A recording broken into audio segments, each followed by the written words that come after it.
Hi friends, moms വേഡിലേക്ക് എൻ്റെ എല്ലാ കൂട്ടുകാർക്കും സ്വാഗതം. അപ്പോൾ ഇന്ന് നമുക്ക് വളരെ രുചികരമായിട്ടും എളുപ്പത്തിലും തയ്യാറാക്കി എടുക്കാൻ പറ്റുന്ന ഒരു പഴംപൊരി എങ്ങനെയാണെന്ന് നോക്കിയാലോ.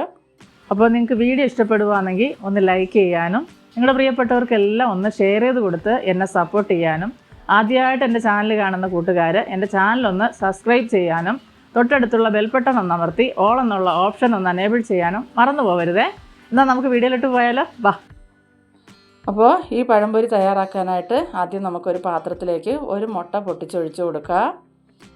അപ്പോൾ ഈ പഴംപൊരി പുറം നല്ല ക്രിസ്പിയും അകം നല്ല സോഫ്റ്റുമായിട്ടുള്ള നല്ല കിടിലനൊരു പഴംപൊരിയാണ് കേട്ടോ.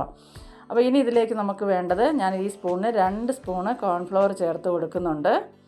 അതിനോടൊപ്പം തന്നെ 1 സ്പൂണ് മൈദ നമുക്ക് ചേർത്ത് കൊടുക്കാം. ഇനി ഇതിലേക്ക് നമുക്കൊരു 1/4 ടീസ്പൂണ് മഞ്ഞൾപ്പൊടി ചേർത്ത് കൊടുക്കാം, ഒരു കളറൊക്കെ കിട്ടാൻ വേണ്ടിയിട്ട്. ഞാൻ ഏത് സ്പൂണിലാണോ കോൺഫ്ലവറൊക്കെ അളന്നെടുത്ത് അതേ സ്പൂണിൽ 1 സ്പൂൺ പഞ്ചസാര, അതുപോലെ തന്നെ ഒരു നുള്ളു ഉപ്പ്, ഇതുപോലെ ഒരു ചെറിയ കപ്പിന് 1 കപ്പ് പാലെടുത്തിട്ടുണ്ട്. അപ്പോൾ അത് ആവശ്യത്തിന് ഞാൻ ഒഴിച്ച് കൊടുത്തിട്ടുണ്ട്. അത് നമുക്ക് നല്ലപോലെ ഒന്ന് മിക്സാക്കി എടുക്കാം.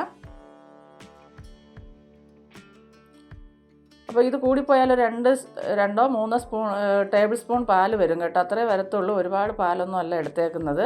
ഇനി ഇത് നമുക്ക് കട്ടകളൊന്നും ഇല്ലാതെ നല്ലപോലെ ഒന്ന് കലക്കി എടുക്കാം. നല്ലപോലെ കട്ടകൾ ഒട്ടും തന്നെ ഇല്ലാതെ വേണം നമുക്കിതൊന്ന് കലക്കിയെടുത്ത് മാറ്റി വയ്ക്കാം. ഇനി നമുക്ക് ആവശ്യമായിട്ടുള്ളത് നമ്മുടെ ഏത്തപ്പഴം, അത് ഞാനിവിടെ 2 പഴം എടുത്തിട്ടുണ്ട്. അപ്പോൾ അതിതുപോലെ നമുക്കൊന്ന് കട്ട് ചെയ്തെടുക്കാം. ചെറിയ ചെറിയ പീസായിട്ടാണ് നമ്മൾ ഈ പഴംപൊരി തയ്യാറാക്കി എടുക്കുന്നത്. നല്ല ടേസ്റ്റാണ് കേട്ടോ. അപ്പോൾ ഇതുപോലെ നമുക്ക് ചെറിയ ചെറിയ പീസുകളായിട്ടൊന്ന് കട്ട് ചെയ്ത് മാറ്റി വയ്ക്കാം.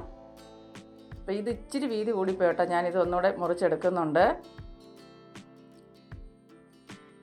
ഇത്ര ആയാലും കുഴപ്പമൊന്നുമില്ല, ഇതുപോലെ നമുക്ക് കട്ട് ചെയ്തെടുക്കുന്നതായിരിക്കും കാണാനും നല്ല ഭംഗി കേട്ടോ.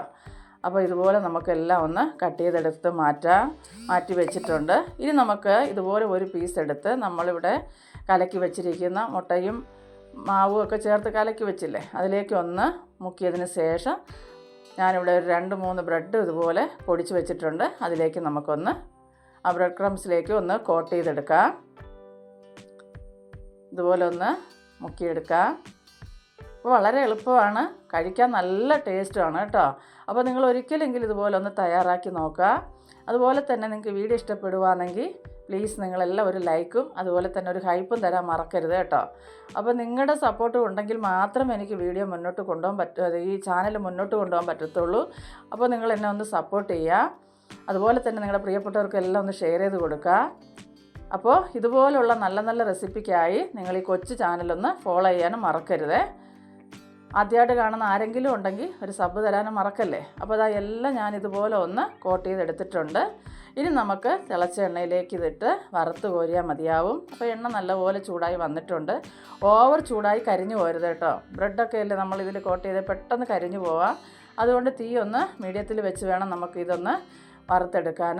അപ്പോൾ ഇതുപോലെ ഇട്ട് ഒരു വശം നല്ലപോലെ മൊരിഞ്ഞ് വന്നതിന് ശേഷം നമുക്ക് തിരിച്ചും മറച്ചും ഇട്ടത് മൂപ്പിച്ചെടുക്കാവുന്നതാണ്.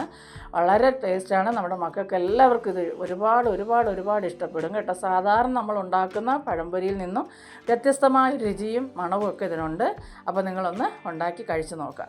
അപ്പോൾ ഈ ഒരു വശം മൂത്ത് വന്നപ്പോൾ ഞാൻ മറിച്ചിട്ടു. 2 വശവും നല്ലതുപോലെ മൂത്ത് വന്നിട്ടുണ്ട്. ഈ സമയം നമുക്ക് എണ്ണയിൽ നിന്ന് ഇത് കോരി മാറ്റാം. അപ്പോൾ ഇത് ഒരുപാട് എണ്ണയൊന്നും കുടിക്കത്തൊന്നുമില്ല കേട്ടോ. നമ്മുടെ വീട്ടിലാകുമ്പോൾ നമ്മൾ എണ്ണ ഒരുപാട് ഉപയോഗിച്ച എണ്ണ അല്ല ഇതിന് ഉപയോഗിക്കുന്നത്. നമ്മൾ അപ്പോഴപ്പോഴും എടുക്കുന്ന എണ്ണ അപ്പോഴപ്പോഴും അങ്ങ് തീർക്കുകയാണ് ചെയ്യുന്നത്. അപ്പോൾ വീട്ടിൽ തന്നെ ഉണ്ടാക്കിയെടുക്കുമ്പോൾ അത് ഹെൽത്തും കൂടുതൽ നല്ലതാണ്, ടേസ്റ്റും നല്ലതാണ്. അപ്പോൾ ബാക്കി ഞാനിതുപോലെ എല്ലാം ഇട്ടൊന്ന് വറുത്തെടുക്കുന്നുണ്ട്. അപ്പോൾ നിങ്ങൾ ഒരിക്കലെങ്കിലും ഇതുപോലെ ഒന്ന് തയ്യാറാക്കി നോക്കുക. ഇതുപോലെ തിരിച്ചു മറിച്ചിട്ട് നമുക്കെല്ലാം ഒന്ന് മൂപ്പിച്ച് കോരിയെടുക്കാം. അപ്പോൾ അതാ എല്ലാം ഞാൻ ഇതുപോലെ തിരിച്ചു മറിച്ചു വിട്ടൊക്കെ മൂപ്പിച്ച് കോരി എടുത്തിട്ടുണ്ട്. അടിപൊളിയല്ലേ, കാണാൻ നല്ല രസമല്ലേ, കഴിക്കാനും നല്ല രസമാണ്. അപ്പോൾ നിങ്ങളെല്ലാവരും തയ്യാറാക്കി നോക്കുക. നിങ്ങളുടെ അഭിപ്രായങ്ങളൊക്കെ കമൻ്റായിട്ട് അറിയിക്കാനും മറക്കരുത് കേട്ടോ. കാണുമ്പോൾ തന്നെ നിങ്ങൾക്കിത് അറിയാമല്ലോ. അപ്പോൾ അടുത്തൊരു വീഡിയോ ആയിട്ട് കാണുന്നതുവരെയും എൻ്റെ എല്ലാ കൂട്ടുകാർക്കും ബൈ.